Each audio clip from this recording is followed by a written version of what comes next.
I felt just like, ding, we're done. And then I collapsed on the ground. I couldn't move. I couldn't speak.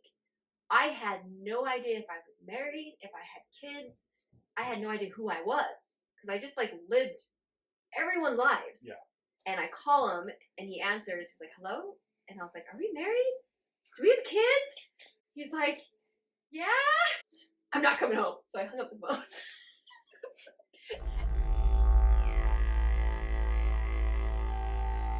Title thing or anything, or are you just Holly's my favorite. Yeah. Okay. It's just Holly. I was like, I can add all sorts of weird stuff, but I'm like, I love Holly. Love Holly? Okay. Yeah. Perfect. Awesome. Curiosity, like, do you actually know where your name came from or anything like that, or is it just, or was it, what does Holly mean to you? Oh, mean to me.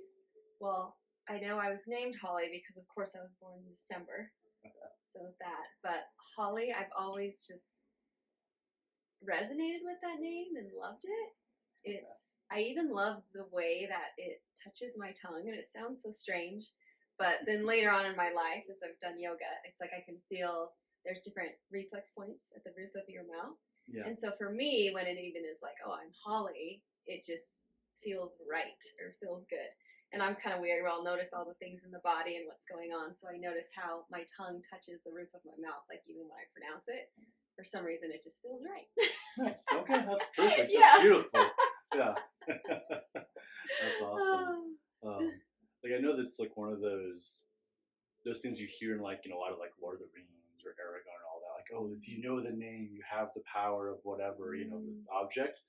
But I think it was like actually like Plato that brought that up first. That was like, if you know the name and accept the name, then you have the power.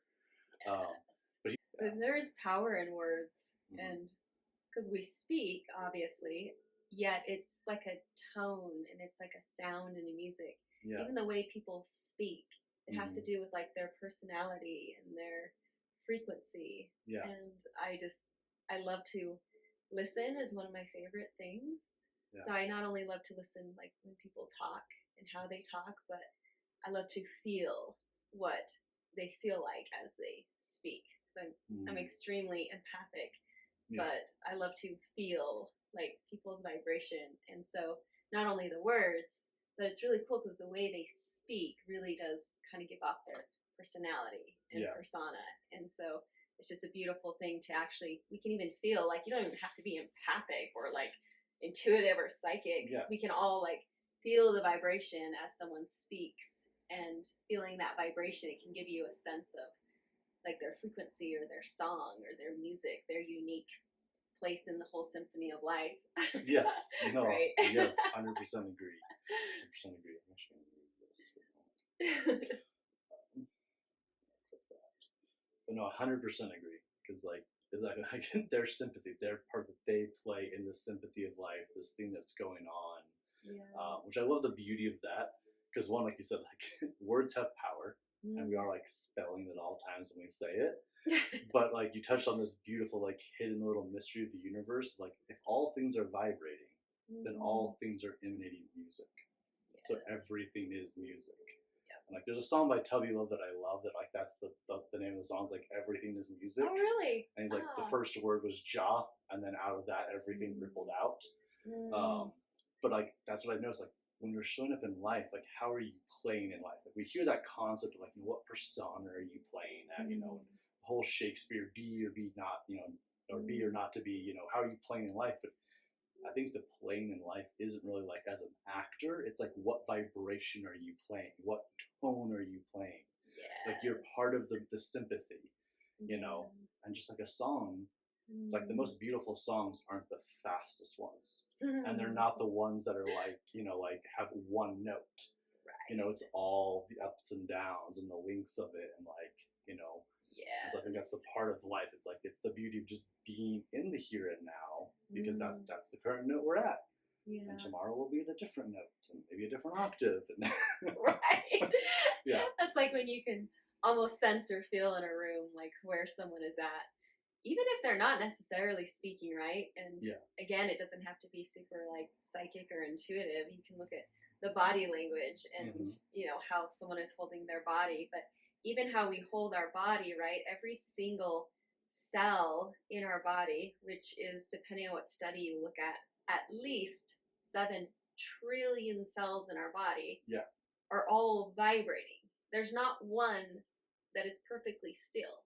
So if we begin to think about our body, 7 trillion of these teeny tiny cells are just vibrating out. But what enlivens every single one of those cells is, how I perceive it, our I am, or this awareness, this observer, this very thing that we are behind our heart beating and our lungs breathing, like this divine intelligence that I feel really is us in this infinite world. But even that, our physical body, even without, say, our movement or our speaking, is sitting there vibrating. Yes, all the time. All the time. Yeah. 100%.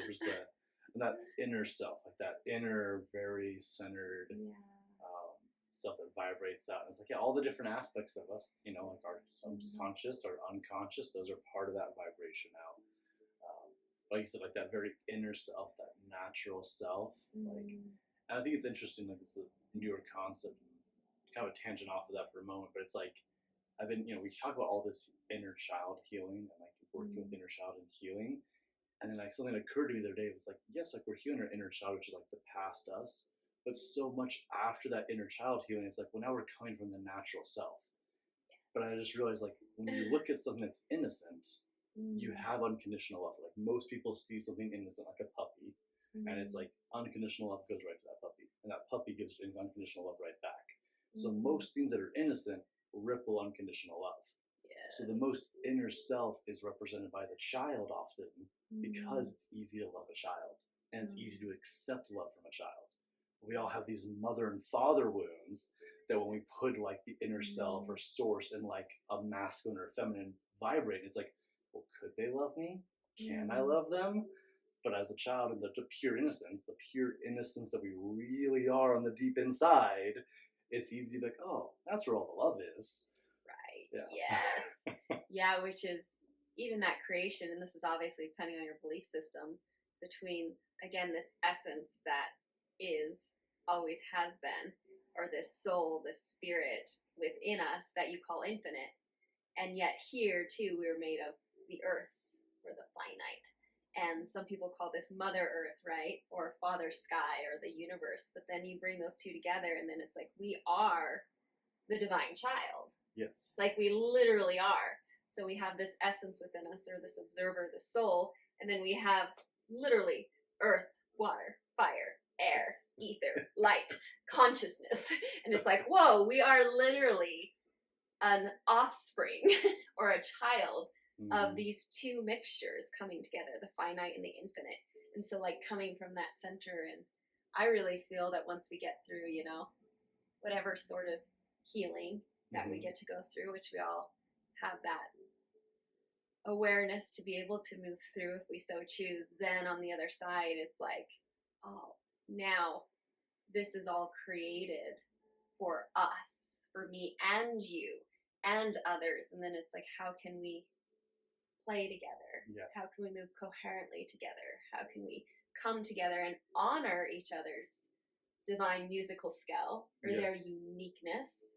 And I feel when we really come from our center, once we come back to our center, kind of taking things out that maybe we no longer wish to carry with us, and maybe things that people told us we were, but when we start getting closer to center, it's like, is that really who I am? And then when we get back to our center, then we have this unique ability to just be us. And that is like our music that can then come out. And then we have other people who are working towards their center and they're playing their music. Then it's like we all hold our spot, which we literally do. We all hold our spot in this great big universe that goes on who knows how long. But I am not in you necessarily. Like I'm not going to sit, no matter how close I get to you, I can't like really get in your space. You're holding that space and I'm holding this space. And it's almost like little quantas, or if you know the quantum physics, right, that are sitting there vibrating. Whereas we get to our center and we vibrate, and it's like we all hold a piece, this great big amazing puzzle or universe. And when we come back to our center and we radiate that out, then we can kind of call out to those who are also playing from that center, and then be able to come coherently to create whatever beautiful symphony we get to, because you have incredible gifts that I don't have, but I absolutely love to reap the benefits of your gifts. It's like my favorite thing in the world. I'm like, I'm so glad I don't have to do that. Thank you for allowing me to reap the benefits of your gift. It is like actually one of my favorite things. Real quick, I'd like to let you know about my new spiritual app called Golden Shadow, where we have courses, coaching, and community, all designed to improve your mental and emotional health, attract and create the relationships that serve, and increase your abundance in life. With all of the wonderful courses we have, there is also a 6-month group coaching program called Unleash Your Potential, where we dive into the golden shadow, which is where your potential is, your unlocked gifts, and the most natural self is. It's the light within the darkness. It's where your truest, most beautiful, most powerful self is. This app is also where psychology, mysticism, and shamanism fuse together to give you knowledge and practical techniques you can use to shift into the you truly desire to be. This is a no fluff, no beating around the bush material that is truly designed to make an impact in the world and create a more beautiful, happier, high vibe world. We are creating a village of individuals who want to see a more beautiful world by improving themselves and the lives of those around them. So if you'd like to join this movement, then click the link down below and come on in. Or if you'd like to jump in with one of our expert coaches to learn more, that link is down below as well. Looking forward to meeting you and making shifts happen together in this world. Peace and namaste. So yeah, it's like interesting to come from that center and being able to, once we're able to let go of whatever heaviness physically, mentally, or emotionally, or heal it, then we can really, what I feel like, rise up and really have the capability to play together, even here on this earth now. And 100%, like in this earth here now, because like there's only so, like there's certain experiences that can only be here. Like, you know, and like as esoteric as it might sound, and whether you've had those experiences or not, like my understanding is like when you're in those higher realms and you can create and delete instantaneously, things lose a little bit of meaning. They lose a little bit of graspness. And so you need to slow it down and come here and figure some stuff out. And then also, this is the best game in the entire system. Like when it ends, we're it's like thinking these other AI games are great. I'm like, dude, do you see what we're doing? Like you're aware that this is already an AI. Like we totally are, and I'm like, this is the most complex, amazing game. It is. Well, I heard the other day it was Matthias Stefano. He was on a podcast and he mentioned that we were the AI of the mineral world. That all the minerals within us, all of our cells within us, like we're the AI of that. We're the artificial intelligence that's all those little intelligences combined to make us. Yeah. And then he's like, so then technically also, like the earth is the AI of us, or like, because we're all the little cells, you know, and so forth. And so that's what made me think there too, like we're talking about like, we all get to play the game together, we get to play the earth game together, we get to play the life game together. And then it's that level too of like, we all have like, who are we? We have our own special gifts and who we are. And then we also have like our persona or our masks we wear. Like our masks are like our unaware ones, but also like our chosen ones. Yes. And this is like something I've been learning about like in a lot of like the Toltec traditions. They talk about like controlled folly. So it's like the man of knowledge that knows that nothing really does matter, but everything matters, but nothing matters, and can see it all. You know, if he's a grandfather, chooses to put on the persona of the grandfather, to play with the grandson, to have a good time, even though he knows that really doesn't matter, but it matters to the ripple effect of that child and what that ripple effect and how that music will play out in the world. So he's putting on his controlled folly, the chosen persona, to play the game. Yes. And so it's like, even if we've forgotten that we're more than just this body, we're still playing the game. And then once we know that we're more than the body, we're still playing the game, just a little bit more consciously, just a little bit more aware. That's it, right? We're playing it consciously. Yeah. It's like, oh, because kind of think about that. If we're playing a game, let's say we get a board game out, right? And then it's like all of a sudden, I don't want the journey. Boom, I won. Yeah. You're like, you're playing the game to have the experience, right? Yeah. That's the whole part of the game, is to have the experience, but also to share energy, to share the game with other people. like just playing the game by ourselves, right? We rope it out. It'd be like, oh yay, go me, whoa! And it's like, oh. And I got no one to share this with. And it's like, oh, okay. Which I actually have a really cool story I would love to share about this. Cool, yeah, go for it. And just sharing the energy with other people. So, here where we live in Utah, we have an amazing mountain called Mount Timpanogos. And we scheduled, this was many years ago, we scheduled to climb this mountain. And I scheduled it with 2 other women. And we were planning on climbing this mountain. We were meeting like 5 a.m. in the morning. And then she called me the night before and she's like, hey, we have 3 other women who want to come with us. And then she told me who they were. And I was like, oh, have they hiked? Like, are they hikers? Do they know? And it's like, oh, no, but they really want to go. And I was like, oh, this is quite a big mountain. So, okay. Yeah. And I was like, well, here's everything. Have them bring, the wool socks, the shoes and everything. So we meet there 5 a.m. in the morning and we start hiking. And then sure enough, we're like barely into it. And they're kind of getting behind, getting really tired. And it's like, oh, man, like, what are we going to do about this? And then they're sitting down. They're like, oh, we're so sorry. Just go ahead. Just go ahead. And I was like, no, it's okay. We'll just stay with you. We'll keep going. And so they just kept pushing and they just kept going until literally they were doing 1 step and stopping, 1 step and stopping, and 1 step. But I was so inspired because they didn't give up and they just kept hiking. And I was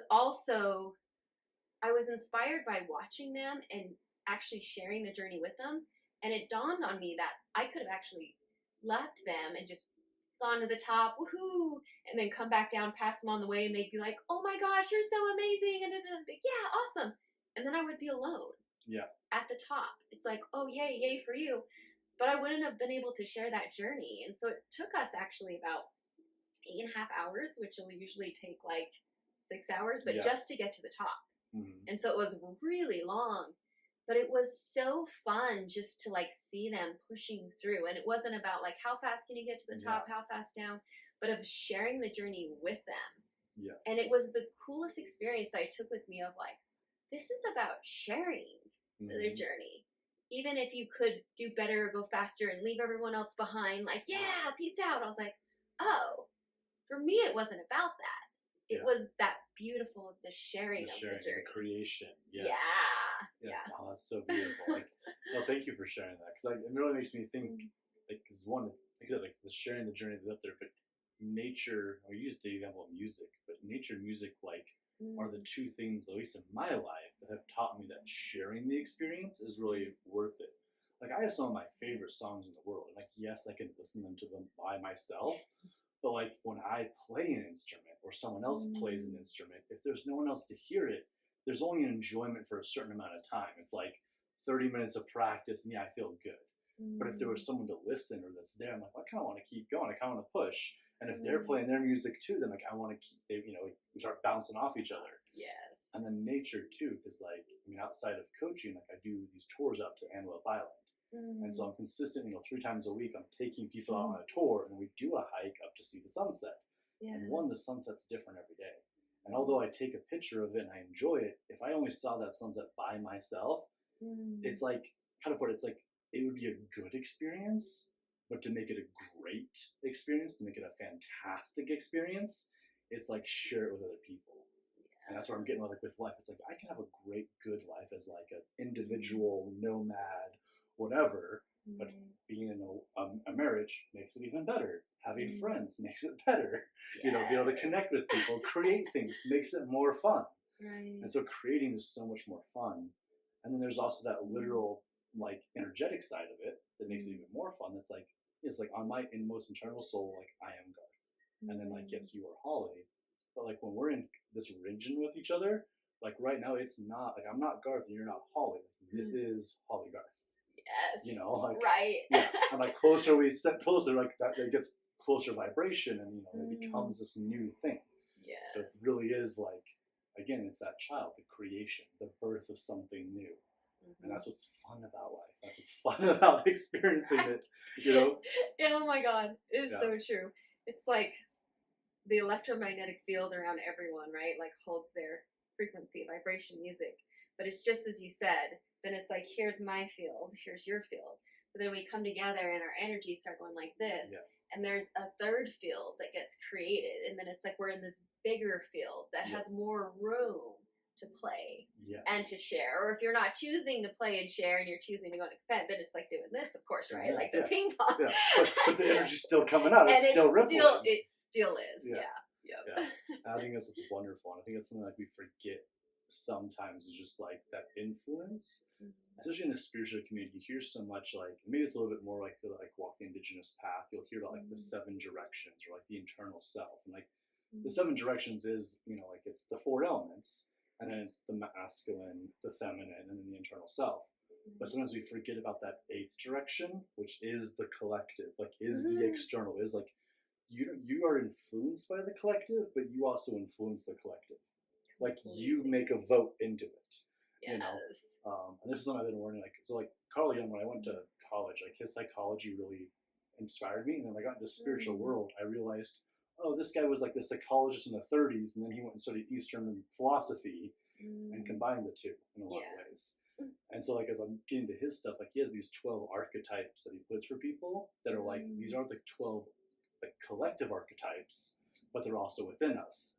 But he's like, we can't evolve that. Like we can't change these 12 archetypes until we're all aware that we're making that vote. So it's like the real self-realization is being consciously aware of what you're doing, but also like be aware of the vote you're making to the global consciousness, because it's voting on you too, but like you're not a victim of it. Like it's a two-way street, and it's like that's sometimes like the thing people kind of forget about. They're like, oh, yes, like the only way you can change the outer is the inner, but like don't forget that you're changing the outer by changing the inner. Oh, yes. Yeah, like that's, we want a global consciousness shift. Right. I feel like we really do make some of the greatest effects or contributions in those that we interact with all the time, which is our closest circles, right? So sometimes it's like we might have this grand idea where we want to go and change the world, right? So I'm going to move here and I'm going to feed thousands of children and I'm going to build all these things and do all that.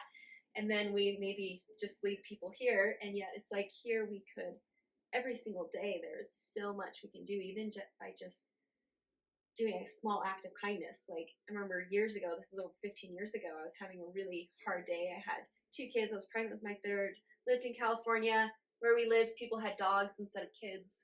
So so people would look at me like I had 20 eyes. It was like, what? This is weird. And I was feeling just so down that day and just like, oh my gosh, it's really hard to like have kids here. I'm pregnant with my other. And my husband is incredible, but he was working a lot. And so it's just, we're doing what we're doing. But we went into a bookstore and this old gentleman, he just held open the door for me and just smiled. And I walked in. I'm even like gonna tear up now, which is like, what? That smallest act of kindness though, it like touched me so deeply where I was like, thank you. Like, thank you so much. And even now, like I could just get emotional about it. And he will never know until maybe, past life review, if that's a thing, then awesome. I'm gonna go up and say, thank you. But like what a huge effect that was huge for me. And I feel like a lot of times the way we show up and what we do too, we don't always get to see that ripple, and yet it is massive. It's so big. Like that one little smile, like changed my world, changed my life. That was it. That's all it took. That's all it took. Yeah, and it made a complete difference in your day. And he may not know, but it rippled onto you, and it made a difference for you, And then it's still rippling, because by you sharing that story, it's making people realize that watch this later. Wow. Look at the little things I do in my life. Or, it's going to bring back that memory of when someone did something, And it's like, we never know really that ripple effect we're making. And then we also do when we make the conscious ones, but it's also like that conscious choice of he's like, I'm going to consciously choose to be a nice person. Like that's all he chose in that moment. Like it's that simple, but we forget like how much a smile can do, or like a wave. Like when I was in my mid-20s, I had a friend that actually passed away, and it was in Missouri. And when people showed up to like the not the funeral itself, but like kind of like the wake, like the kind of the viewing. When people showed up for the viewing, there was a line like out the door of the church and like down the block. And I didn't know he knew this many people, but he just drove around our small little town of Green with like 5,000, 4,000 people or so, and would honk and wave at anyone he saw walking on the street. Just beep beep. Really? And then so people Wow. didn't even know his name. Just when they saw his obituary on Facebook or saw it in the paper, they chose to show up because they knew he was the guy that smiled and waved. That's it. Oh my gosh, that's amazing. So it's like, yeah, maybe like 50 people there knew Yeah. him, and the rest didn't. It's like, Wow. and and like no one like told a story where like, oh, that like changed my life. Like no one told that story, but it's like, okay, obviously it made enough of a difference in your day that you chose to come wait in line to pay your respects to his family, which you don't know at all and never saw, to the guy in the truck. Oh my gosh. Yeah. And so like I always think about it. So you said that like this, like you just chose to be kind. Like how hard was that for him to just beep beep? Yes. Like that takes no effort. Right. It's like the smallest moments really do make up a lifetime. Yeah. What you call one huge moment, right? Blink of an eye, a lifetime. But it's made up of such tiny, small, very powerful and profound moments that we have choice with every single time. And sometimes too, right? If we show up in a way where we're not necessarily proud of, or like, oh wow, yeah, I just kind of lost it there, then I feel like that's really the beauty of forgiveness of self. And just like, oh, the fact that we may even recognize or realize like, oh, I didn't show up the best way I could have in that moment. And sometimes if we even don't forgive ourselves, take the lesson learned, so be more conscious as we show up with people, but then forgive ourselves so we don't necessarily think we're bad, sick, and wrong, so we're going to keep being bad, sick, and wrong. Or it's like, oh, it's okay, I just was maybe unaware at that time, or I was having a really hard time. And then that forgiveness of self lets us continue to move forward into a new moment. Yes. Right? 100%. Yeah. I think it's okay to like to feel it enough, like, oh yeah, I'm not proud of that. I do feel guilt and shame, and actually like that kind of ticks me off a little bit about that. And because it ticks me off, I'm kind of going to make a difference. I'm going to have the courage to make a difference.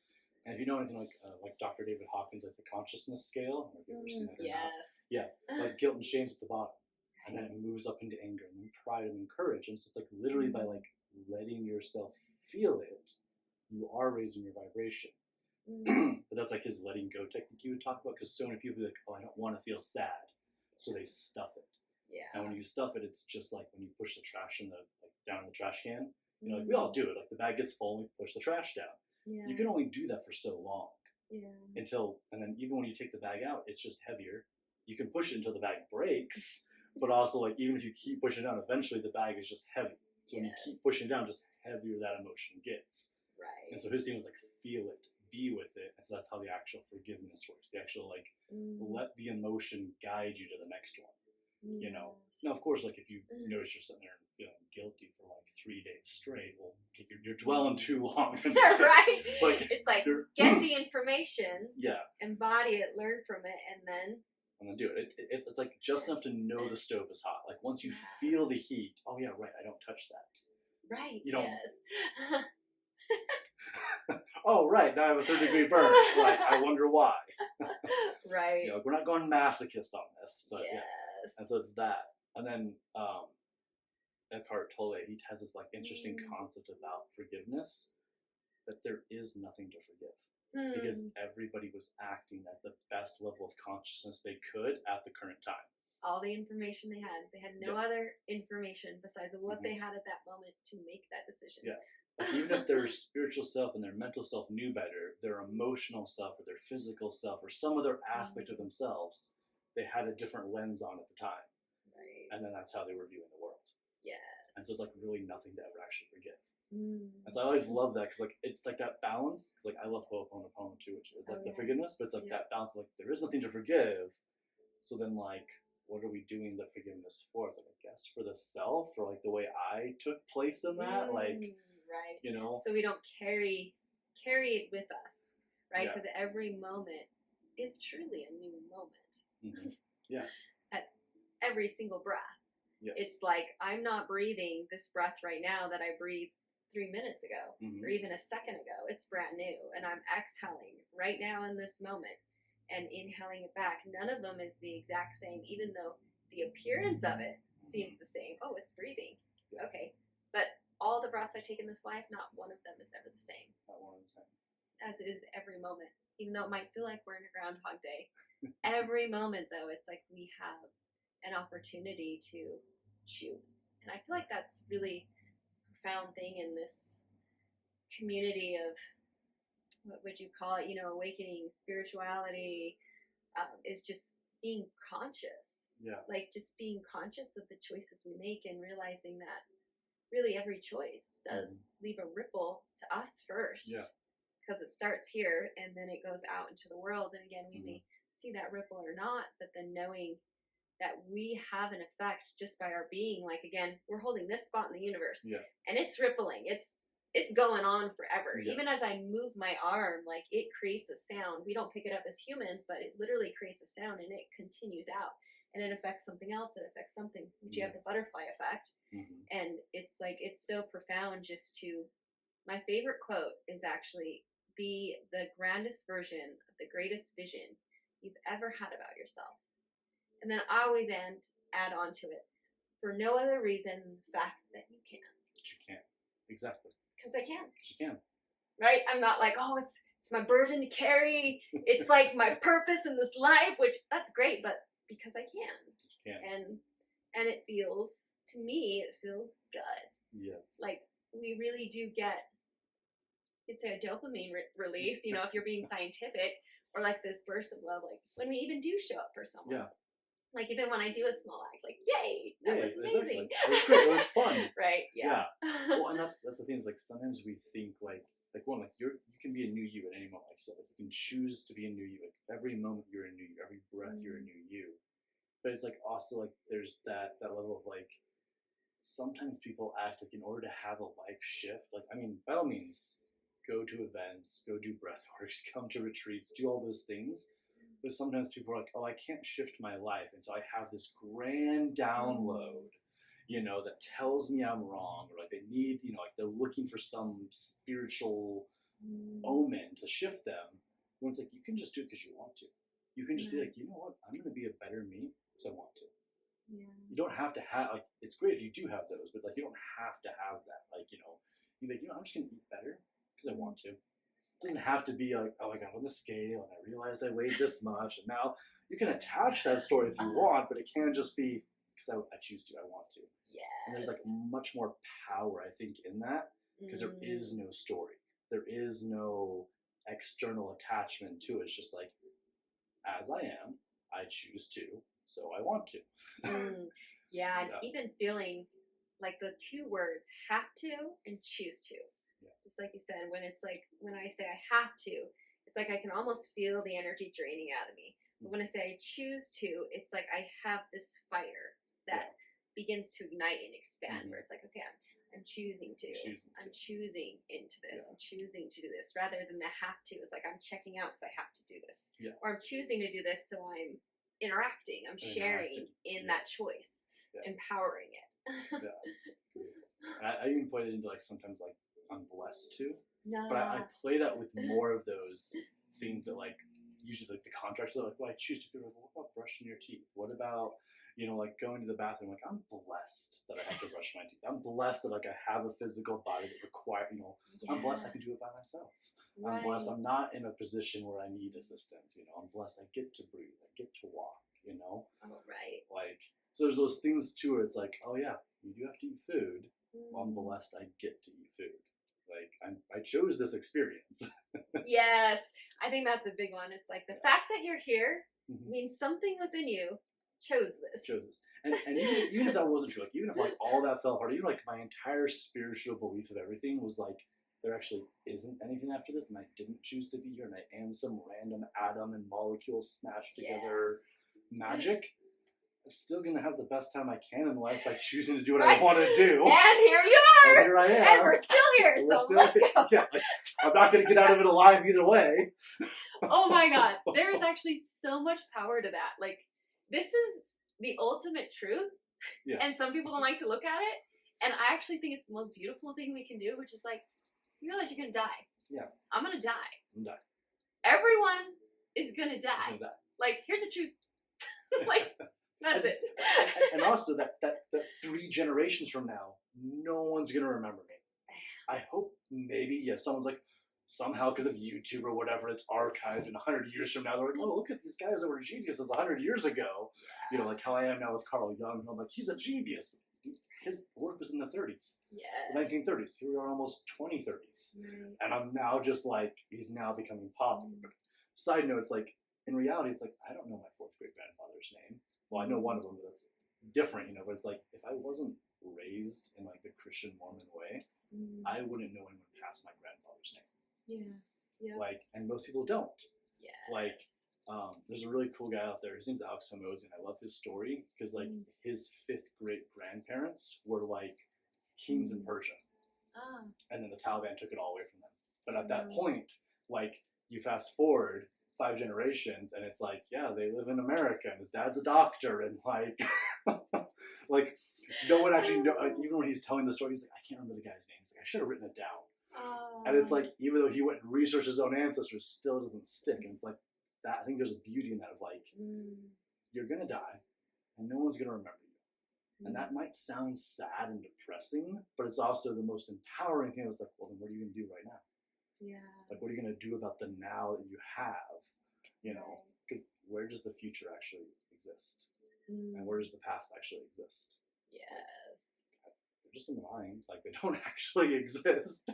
Very relative, right? Like when we're doing something we love, how time can go so fast. It goes so fast. When we do something that we'd rather not be doing, it's like molasses that's cold, right? And it's like, oh, so slow, which is fascinating with the relativity, right? How you relate to something and how it presents itself, which is in life, is like, okay, here you have this moment, and what do you really feel will allow you to feel like you're overflowing with life. Yes. Right? And so that you live while you're alive. And that, again, coming back to me, is like the beauty of being able to share energy with others. And though in this process, what I've learned is the sharing of energy, what makes it so fun and beautiful and playful is when we come from our authentic self. You know, and because then it's like we're just fully open. And then coming, we'll say for me, I can speak for me, is coming from my authentic self. Like, even if someone, say, doesn't like something I do or something, I'm just like, oh, that's okay, because then we have no resonance. Yeah. And it's actually a beautiful thing. Like, one of the greatest lessons I learned was not everyone will love me. Yeah. And it was like, oh, wow, like me is a long time ago, right, Holly? Like, well, I want everyone to love me, so how can I make you love me? What do you need? How can I show up? And it's like, oh, whoa, if I can really embrace that not everyone's going to love me, and I can let go of that, then I can surrender having to show up a certain way for anyone that isn't necessarily me. And then the beauty with someone not loving me or even liking me is like, oh, that's cool, because they're going to go somewhere else, and I'm going to go somewhere else. And there's nothing about me or them who has to be inauthentic. Like, they just don't like me or love me, and that's awesome. Then I don't have to like be like, oh, I love you, and then I'm like, oh, I can't stand them, but we're friends now, or I'm supposed to go to this party, and I said yes because I felt bad. Yeah, and it's like, exactly. Oh, we don't set ourselves up, you know, for a thing that wasn't in resonance anyways. Yeah. Right? 100%. And then those when we really are authentic, right? And like are okay with people not loving you, and then it's like the people we meet where we just boom, it's like so authentic and so deep and so pure, that, and the play and the fun, that it's like, oh, I'm not being anyone else but me, and you're being you, and this feels so good. Why does it feel so good? Because we are who we are. And then those people will accept us or go somewhere else, which is the gift. It's like when we're not invited to a party, sometimes if people like a party or an event or a thing, sometimes we get back to like, well, wasn't I invited? I was like, if you're meant to be there, and if it felt right, then you would be there. If not, then that's actually a gift. Yes. Or you can walk in there and feel awkward. Yeah. Like, or you just know that there wasn't a resonance there anyways. It's such a beautiful thing when we really accept that, like the freedom and joy that comes in the people then that come in, the people that flow out. It's just beautiful. And you're just like, literally, bless you, whether you love me or not. And that's amazing. Exactly. Like, love me or not, like it's fine as it is. Yeah. Because you're not, not everyone's gonna love you. Not everyone's gonna, and there's, like I said, there's the resonance. And like I said, what do I need to do to get you to love me? Like, that's the people pleaser. Yeah. Which is also like, whether you're an empath or not, that's like the biggest empath trap of like, oh, because I can feel that you don't like me, let me find what mask I can put on. Feel what you need. Let me become the method actor, the perfect actor to be what you need to get the love. And then it's like, when you realize like, yeah, no one's going to like you. And that's perfectly okay. And you're not going to resonate with everyone because like, it's just the way the game works. Yeah. You know? Yeah. And also it's like, it's the same time, it's like, even if you've ever walked into somebody's house and it's like there is no space on the wall because they have pictures or like things all over. Like I think of like my grandma's house. It's like you walk in and it's like there's a frame and then next to it there's like a bookcase and it's full of stuff and then right next to it there's a plant and it's like I don't know what color the walls are in her house, but they're all good things. Yeah. It's just it's like but there's too much of it and they kind of contrast each other. So I think it's that same thing. It's like if like there needs to be the contrast. Not everyone can love each other. Because then you can't see between the gap. If we're all like, yeah, I love you, and there's no conflict, we're completely all in love and in resonance, like, then we would just be back to unity. Yeah. And it would just be back to, like, there is no game to play. Right. And so it's like, I'm not saying, like, people have to hate us for the game to go, but it's like, except, like, you have to play your part of it. And if you don't love me, you don't like me, fine. That's okay. Go do you the way you want to go do. Yes. You know? The same as, like, it's the thing is like sometimes you see like for myself like when I came out of like Christian religion, there was that small phase where it's like anytime someone brought up Jesus or brought up the Bible, I was like, oh great, here we go. And it's like eventually I hit the point where it's like, I don't really care. If that serves you, great. If that works for you, great. Same with like people that have done me wrong in the past, like in business or even in the spiritual community. It's like when I back up, I'm like, even though I don't get along with that person and we have conflict, they're not creating anything negative in the world. So of course I still want them to succeed because they're still creating good things in the world. I don't like them. We're not going to be friends. But at the same time, go create your goodness. Go create your part of the beautiful world. Yes. Like, oh yeah. Yeah. There's an interesting concept where I really studied into for myself and been meditating upon like years ago, where it was this whole idea of, and it's in the world of like sacrifice so that others can live. Like this sacrificing yourself. Or other people will go the other way around where they'll sacrifice other people so that they can live. So we have this, I'm either sacrificing so others can live, or they're sacrificing, or I'm sacrificing so that I can live, right? Yeah. And it was like, oh, how about we reframe this? And how about we live so that others, if they so choose, will live, right? And then we have this and going on rather than this or. It's either you're happy or I'm happy. It's either I'm getting something or you're getting something, where it's like this and of like, oh, why don't you hold your space and be all of you, and I hold my space, be all of me, and then we live together and we have this sharing of energy. So it's like just a different concept of like, let's go with this, how about you live so that if others so choose, because not everyone's going to choose, and they're just going to be like, they can live. I'm like, no. Again, it's like, this is the life. Like, just be all you, be all in, whatever that is, and whatever people are meant to be in your life, they will be there, and there won't be this thing of like, oh my gosh, like, I have to show up this way, or I have to show up this way eventually, right? We're not going to be able to hold this. It's almost like, imagine holding a mask up, right? Because how much you love me. Well, my arm's going to get really tired eventually. But my being is going to get really tired holding up this persona that eventually is going to collapse. And then I'm either going to point at you like, it's all your fault. Or it's my fault because I put myself there. But yeah. But it's like it takes more energy to not be you than to be you. Bam. Yeah. That is true. We usually only find that out though once we drop it. Once we drop it, we figure that out. That was really hard. That was really hard, yes. It's wonderful. Well, that's so cool, and I love it. Like the way we play the game, the way we roll, you know. And that's the thing. It's like as we connect or disconnect, you know, and have our own ways of being. And so, like, what brings me in, and now it's coming to my mind, is like the other part of this, like, you know, coming into like who you really are, like your path, because I think you have a very cool, unique, amazing gift. and that is like the gift of channeling. Yeah. And like for me, like there's levels of channeling, you know, because like in my work, like there are times like when, you know, like I'm in Peru or in like retreat or so forth, like yes, like the medicine can get channeled through, or a song can get channeled through.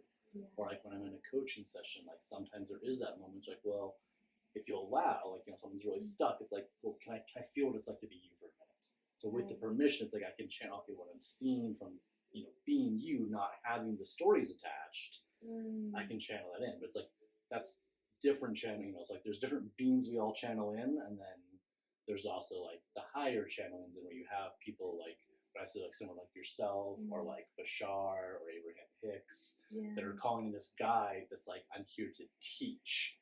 Right. Where it's like the ways that like I've usually been bringing into channeling is like, it's a channel of creation. It's like a channeling in a coaching session, or to create a music, or it might be even the concept of like what I have of like Golden Shadow, this company. It's like that company has an energy, and so the courses that get created for it are that channeling of what that company wants to be created. That courses, yes, you know. But that's like a creation thing. So like I'd love to hear like how you became your channeling path. And then also like what you would call who you channel, or what the themes are for you, or Well, oh wow, let's see. I will concise this story as much as possible. So, because it's all leads one to another. So in 2007, I went through a training, and this training was similar to like a Tony Robbins type of training. So it's just a self-awareness training. You go through different processes that show you how you show up in your life. And ever since I was young, I've always had a very strong guiding voice within me.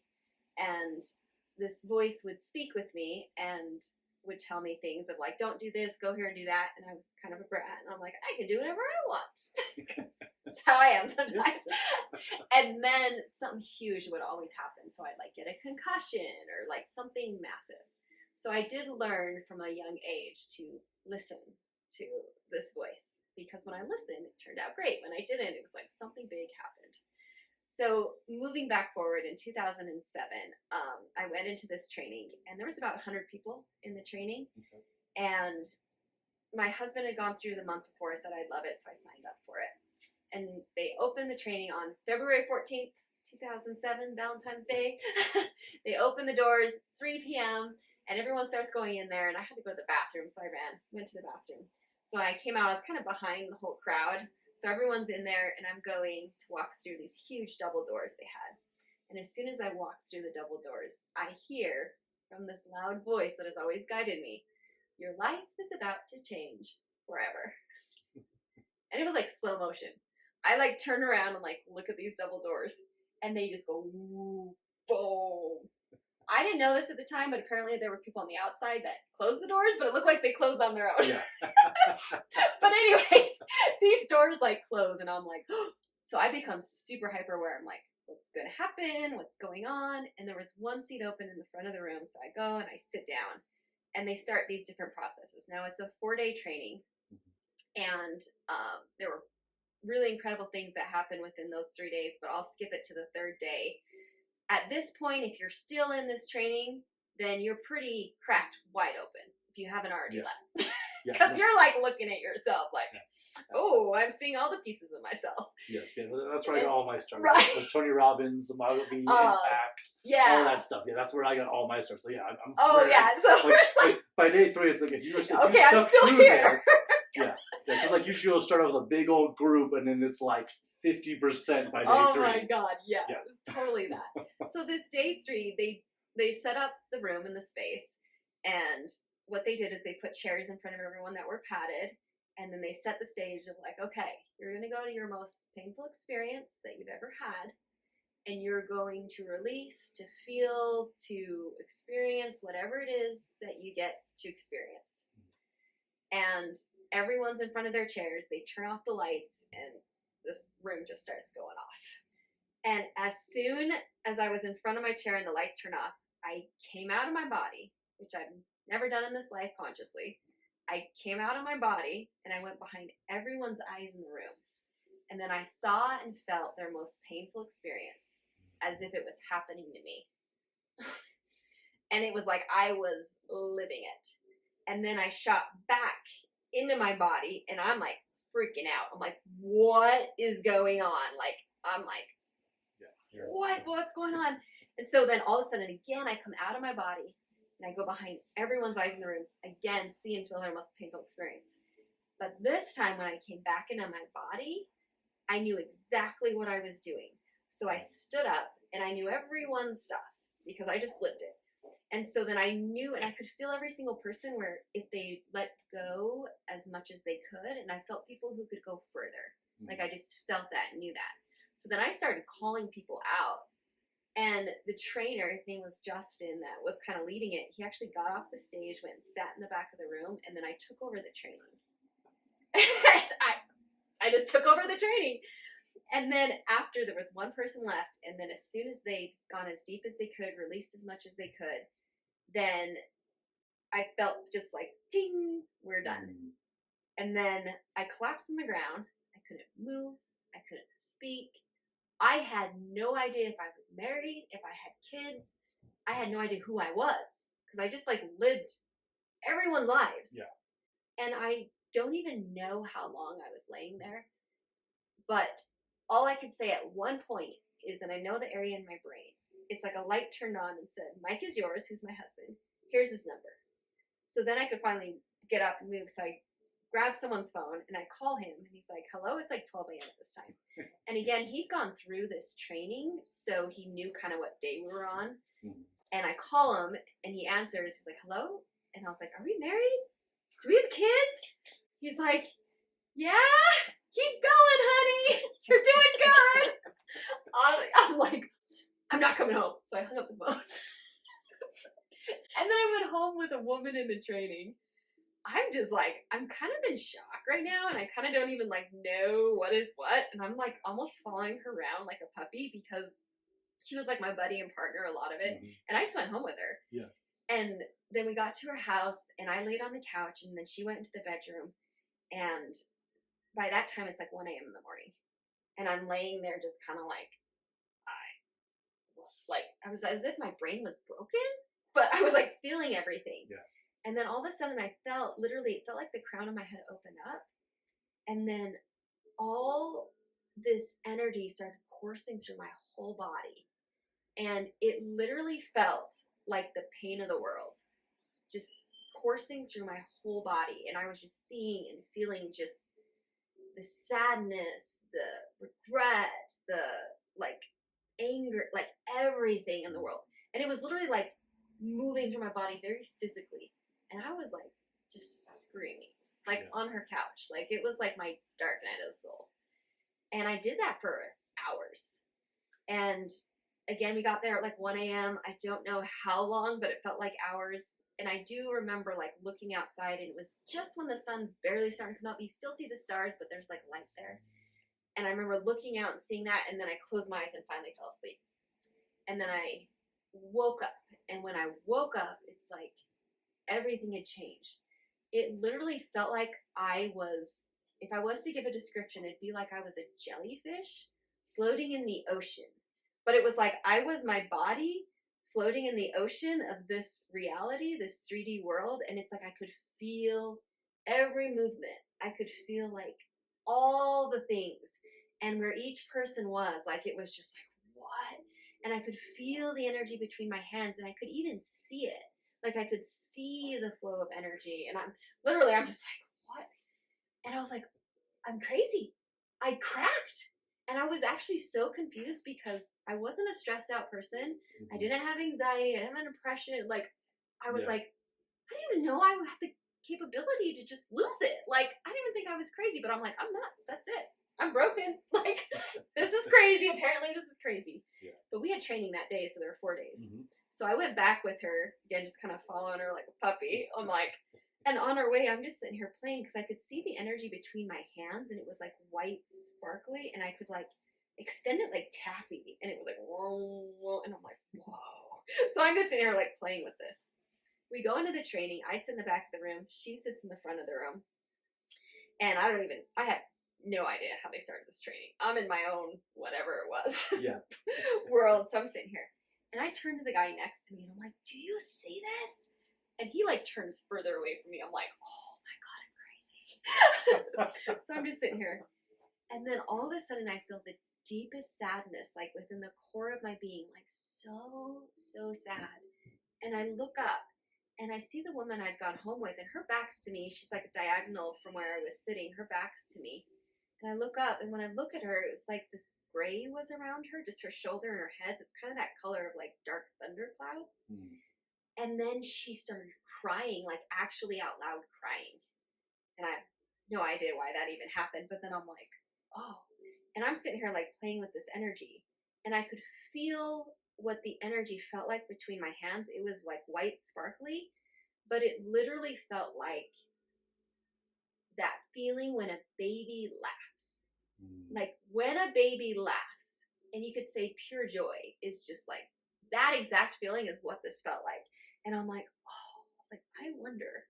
So I hold up my hand and I'm looking, and I didn't know what energy work was. Like this wasn't a thing. Like I'm just like, I wonder. So I hold up my hand and I look at her, and then I see the energy leaving my hand and it's floating above everyone's head.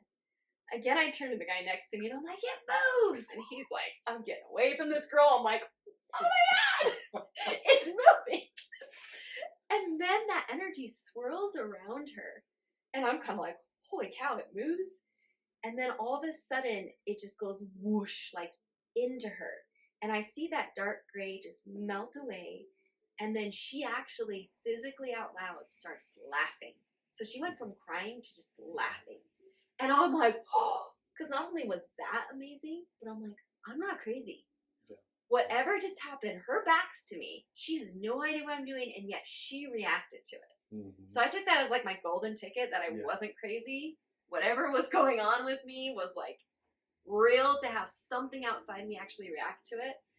So then after that, I was put into the world and had all these things going on. I didn't know what was what, and I was just like, not even trial by fire, it was like baptism by fire. It's just like, so I'm just working and like doing energy work for people and like tapping into things to give them information, because I could kind of see the subtleness of life. Mm-hmm.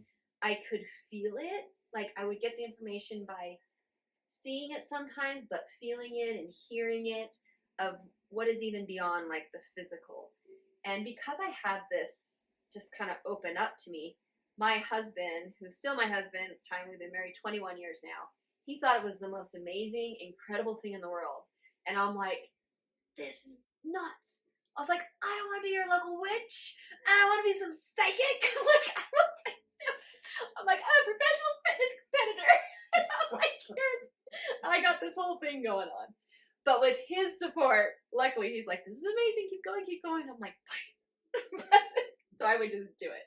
He'd sneak people over to me to be like, hey, you should talk to my wife. And then he wouldn't tell me and just bring him. And I'm like, dang it. So I was like, okay. So luckily for him, everything remained open. Yeah. But then in that, he would ask me about his own work. So I would like look at things and see things, whether psychically or emotionally, energetically. And one time we're driving in his car, and then he asked me about his work. And all of a sudden I felt all this energy in my throat, like a fire hydrant, just... Yeah. Now, one thing I learned about energy was, for me, energy never lies. I could feel what the energy felt like. It was never like a wolf in sheep's clothing. It was like, it's either a wolf or it's a sheep. Like, it doesn't lie. The energy doesn't lie. So I felt all this energy in my throat, and I told him, like, whoa, I got all this energy in my throat. And he's like, oh, well, what is it? And I was like, it's like something wants to speak. And Mike, being Mike, is like, sweet, do it, let it in. And I'm like, what? And I could feel the energy again. I'm feeling, what is this energy? And it was just pure love. Like, pure love. Like, I could just drink it in. It was like really good. Like, ooh, okay. It's like, okay, I'm going to open this up. I'm going to say yes. So then I just started speaking as soon as I opened that, and there was definitely a choice. It wasn't like, we're taking you over or anything. It was just like this choice. I'm like, okay, yes, whatever this is, come. So then I just started speaking, and the information that came through was just so amazing and so beautiful and just right on. And then it was like the information came through like, shh, and then whoosh. And it was like, all of a sudden I'm like, back is me, Holly, personality. And I was like, gosh, like, I don't know if that was me. And he's like, that was amazing. Whatever that was amazing. So then I start channeling. And again, I'm like, what? You just made me even more weird. Like, oh my God. Now I'm like a channeler. I was like, great. Give me the weirdest thing possible. But that was my perception and judgment back then. Yeah. And so in that too, and because I could see the energy, as I started channeling, I would actually channel. She was a large, beautiful, loving, bluish being, and her name was Marian. And I started to actually channel her. And it was just pure love. Like the energy coming through was just pure love. But it was a lot. It was like I got hooked up to the fire hydrant of energy and of the universe. Yeah. And so I would shake. I would actually physically, like, my nervous system was like, oh, this is a lot. This is a lot. And so I'd kind of like shake and I'd have to breathe a lot. And I'd literally get so cold, I'd put blankets on myself. And I would keep channeling, and I channeled for Mike. And then eventually my body got used to it. And then it was totally fine. I could channel. And then she said, okay, now you're ready for the group. And I was like, the group? And I could kind of see him back there. And then all these beautiful, I call them just light beings, came forward, just all came forward. And then it's like, I started channeling the group, and they're called the Avarians. And as I started to channel them again, I started changing, because it was like even more. It's like, okay, let's just move from the higher truck to the fire truck. And I was just like, and so again, I'm like adjusting. And by this time, I was like hiding out. I'm like, don't you dare tell anyone, Mike. But the information was like incredible. I was like, you can sneak it out there. But then finally, I'm like, fine. It's okay, fine, we'll let this come through. So then me and Mike started traveling, and just in California and here, just channeling the Avarians. And this was for a few years. And then in September of 2012, we were doing a channeling in Utah and Draper at Lotus, and I was channeling the Avarians. And then when we were done with that channeling, we're packing everything up, because we record everything so that we can give it out to people. And we're packing everything up, and then they come forward to me and they're like, okay, we're done. I'm like, what? Like, what do you mean we're done? Like, we finally got here and we're doing this thing, like, we're done? Yeah. And they're like, we're done, but we'll always be here. But we're done channeling. It's like, okay. So I turn to Mike, I'm like, I guess we're done. He's like, what? It's like, I don't know. They said we're done.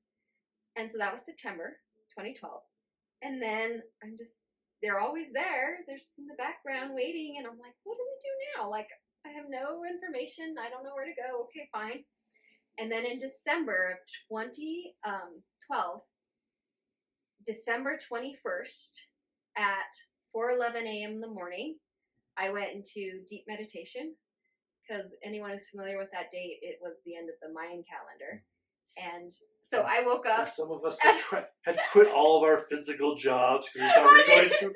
I'm like, I don't know. I'm going to go into meditation. I wasn't one of those people, but like I've heard so many stories of people. Really? No, I didn't quit my job because I was still a Mormon missionary at this time. Oh. But like I was also at the point where like I knew I was done with the church, but I was like still out there connecting with people, and I didn't know any about this Mayan calendar thing. But I was meeting people that were like teaching meditation or like kinesiology that were like, yeah, I'm quitting my physical job because the world's ending in a way, and like we're all gonna have to like go nomad. And I was like, okay, but I'm like, I like this other stuff you're talking about, but this stuff I'm like this is sounding a little too much like Revelations to me. Let's make it a little more extreme. It's not enough extreme. Yeah, but like there was a good amount of people, like that's what they were doing, or they were like, or people were like, I'm just gonna go down to like the jungle and like So it was like. So you are in your own little world, just, Yes, I just drop into meditation. Just drop into meditation. Yeah, I'm like, okay, I'm going to go into meditation. And then I went so deep, so fast in that meditation. And then I went into what I call, it's like I dropped in to 0 point. Mm. It was like where everything and nothing exists. And it really is one of those things that the mind, like, record scratch, like, what does that even mean? But I knew what it was, like, from my heart. It's like everything and nothing exists, and everything is inside of me. And it was just this place of, like, pure consciousness and the awareness of just like the vibration. It really is like what the yogis talk about, where it's like, if you can describe it, that's not it. So I'm trying to describe it as best I can, and it's like, I can't even put words to it. But I went into that place, and then when I came out of it, again, it's like my whole reality had changed again. Yeah. And all of a sudden, I was actually channeling from that place, and I call it source. And so the channel had then shifted from the Avarians, which I realized, oh, they're inside of me. Like, it's all connected. And then I just started channeling straight from source. So then in that, ever since, I was channeling before that, but then since December of 2012 at 4:11 a.m. in the morning, that's when I started channeling direct from source. And we can kind of be like, what is that? I see it as the place where every single thing in existence is present in its pure state. It's where all of our higher selves are, our true selves, whatever language that you use. It's this pure divine knowing that just radiates from there. And so that's the place that I channel from now and have channeled from for however long that is. But for me, when I channel from there, so I have like me as Holly, you know, the personality and everything I've done. But when I go into channeling, what I actually do is I move into the space in between. So it's as if I even move into the space in between every single cell of my body.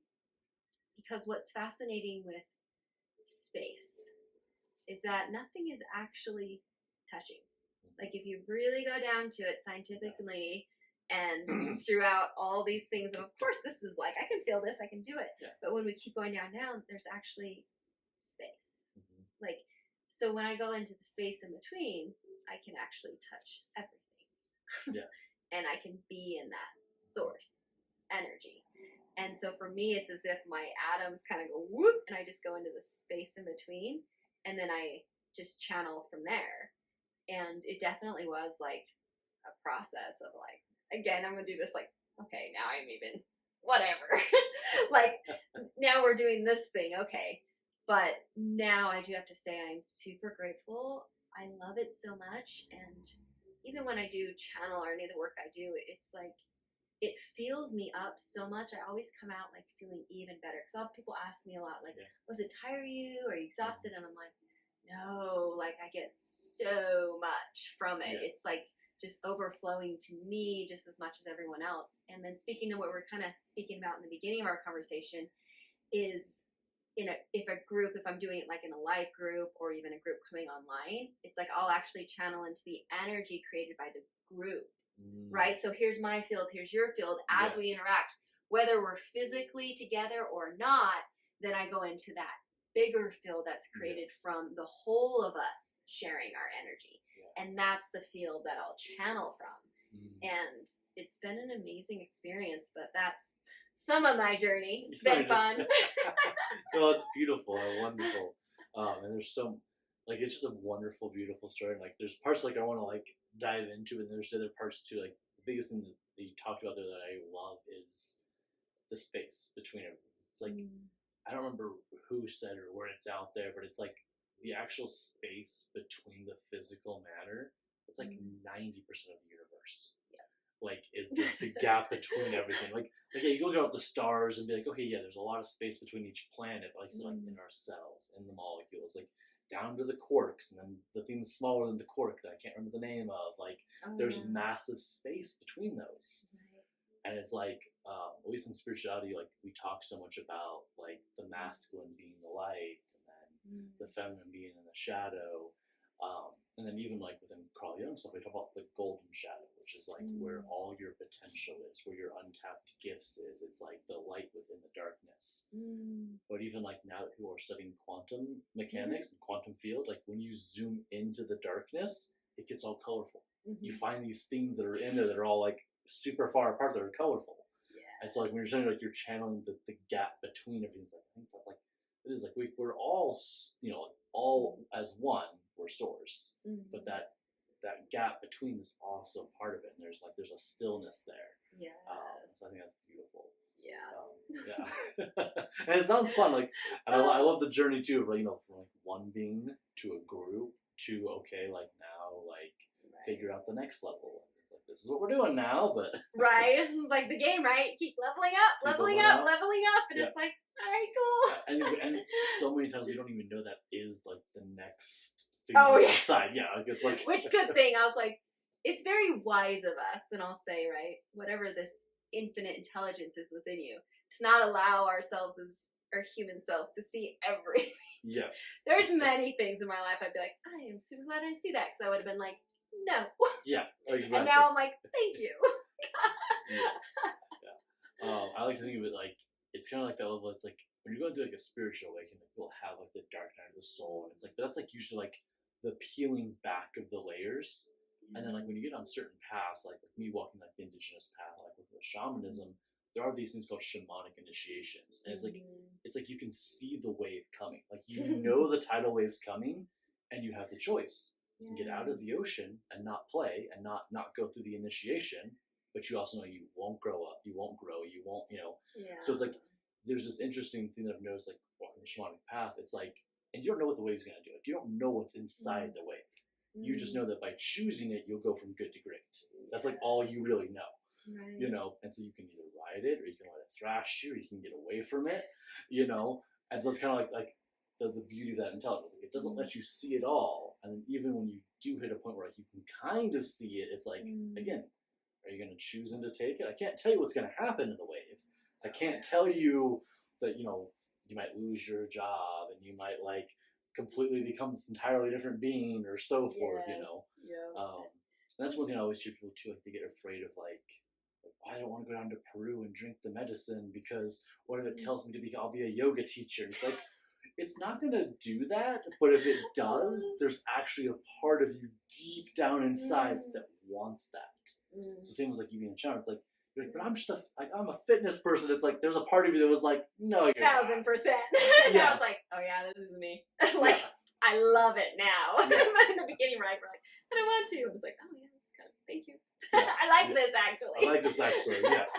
That's what I find myself sometimes like in that mixture zone where it's like, I know I want to do this, like this is like the power I want to be, but I find myself in like someone, guess I gotta go do energy work on people, like that grumpiness of like, I'm doing it because I know it's the best beautiful thing, but I'd also rather just like sleep and not do anything. Oh yeah. Like, and it's like, that's a real part of us. Right. And so it's like, but acknowledging that, and so I'm always thinking about that sometimes, like even when I go to create, like I have a coach that I'm gonna be super energized by the coaching session.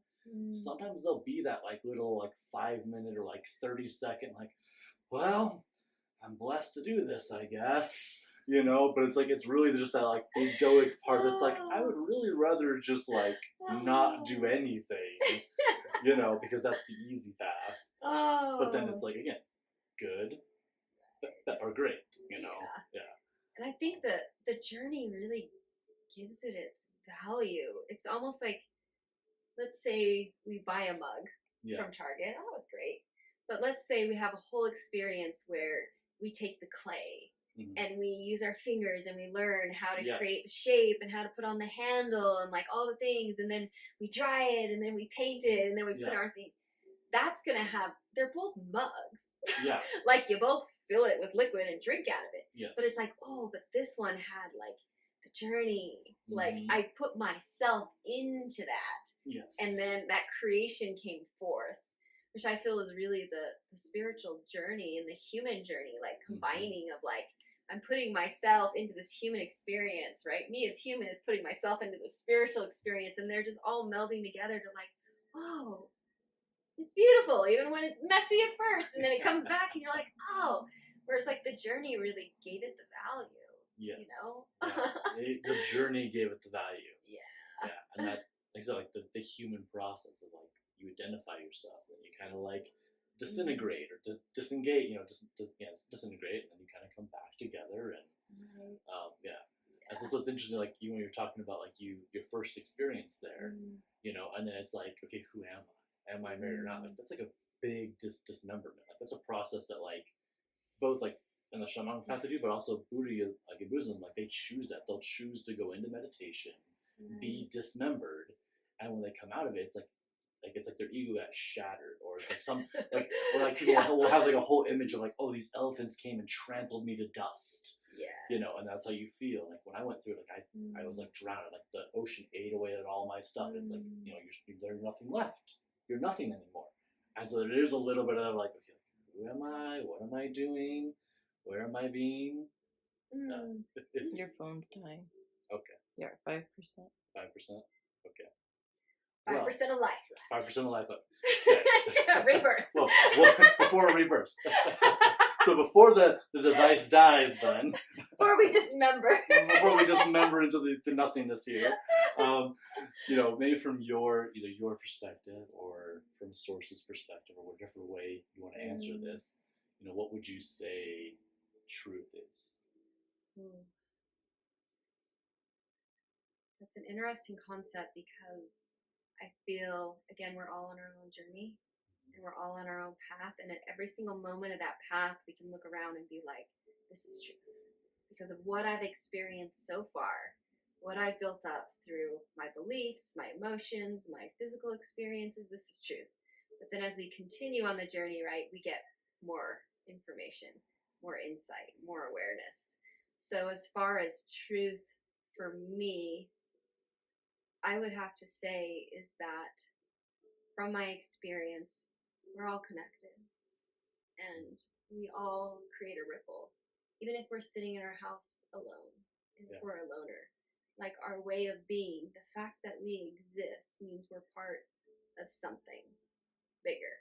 Like the fact I'm breathing in air, in and out, I'm part of the air, right? I'm part of the tree that releases that air. To me, the truth is that we are truly all connected. And then we can have a choice whether we want to share consciously or unconsciously. I'll just enjoy the breath but not think that I'm connected to the tree. Yeah. But in the beauty of that too is we realize that we have a deep connection within ourselves too, to this observer, to this spirit, or this awareness, this source within us that is also within everything else. And when we can really embrace, not only through logic, but really feel our connection with everything and everyone, we get even more available to us because we don't limit our world. We see that it's so expansive and beautiful, and it is the sharing of energy and of gifts that makes it so profound and beautiful and joyful. And it's not versus like, wow, you got a great beard. No, I have a great beard. Like, I'm less than, and I'm that kind of where it's like, oh, that's awesome. Love that for you. Yeah. And it's just, again, in that sharing of energy is like, you're able to just receive other people's gifts. And it's so awesome when you can do that. And just like, yeah, I love to receive from your gifts. Like, thank you for sharing you. And here's what I can do. Awesome. And then we all just play. Beautiful.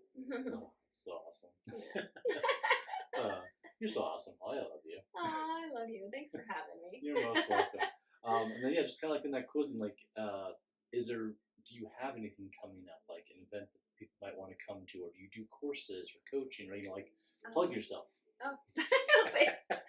Well, my personal website is bodyoflight.com. Okay. So I have lots of different events on there, and we also have an app called Ascended Path, and that's on Apple and Android, and there's tons of courses and meditations. Almost all of them are free on there. You'll find our channelings on there too. So we always post our channelings that we do up there among all the other things that we do. So those are the main things that we have. And we'll be coming out more with even more channelings. It just flows there. So if you want to know more with the straight to source, with the source channelings, then you would go to Ascended Path. Okay. So Ascended Path is the app. Yeah. It's the app. Or you can go to ascendedpath.com also. Okay. But yeah, whatever you're feeling, feel free to play with it. Go there. Awesome. We're just here to share and to play. Cool. Awesome. That's so wonderful. Awesome. Well, thank you for being here, and thank you for your time and combining your superpowers. All right. Let's go. Let's go. Beautiful. Awesome. Thank you. Oh, you're so welcome.